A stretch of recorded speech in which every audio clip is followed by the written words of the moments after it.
G'o'lji nahiya Mazar yezisi Ora mahallada turishliq Mardon Erkin. Bu yil 28 yosh. Bu balamizning oilasi dehqon bo'lib, orada 4 moy yeri bor edi. Lekin bu 4 moy yerga meva ko'chati tikilgan bo'lib, dehqonchilik qilish imkoniyati yo'q. Yerdanmi hozircha asosan hech qanday kirim qilinmaydi. Ota-onasining salomatligi yaxshi emas. Shunga boshqa emgak bilan shug'ullanib kirim yaratishga ilojsiz bo'lg'achqa, Mardon ichkirga berib ishlab, oila iqtisodini qamdab kelayotgan. Yaqinda dadasining salomatligi yaxshi bo'lmay qolib, uyiga qaytib kelgan.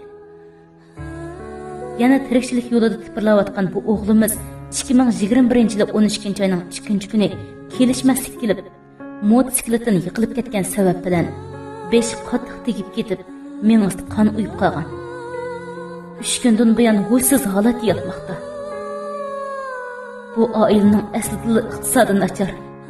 Uning ustiga bu mezgilda ma'lum sabablar bilan ishlab kirim yaratish fursati bo'lmay qolganlikdan bu oila iqtisoddan butunlay uzilgan vaqtga to'g'ri kelib qoldi. Lekin Mardon hozir jiddiy davolashga muhtoj bo'lib yotmoqda. Har qaysi mehribon qarindoshlarning bu murojaatnomani tez suratda tarqatib, yordam qilishni samimiy holda so'raymiz. 28 yoshli o'g'limizning tezroq asliga kelib, kasalchan ota-onasi uchun davomli yor-yo'lak bo'lishiga birlikda kuch chiqaraylik. Hammalarga salomatlik, xotirjamlik yor bo'lsin.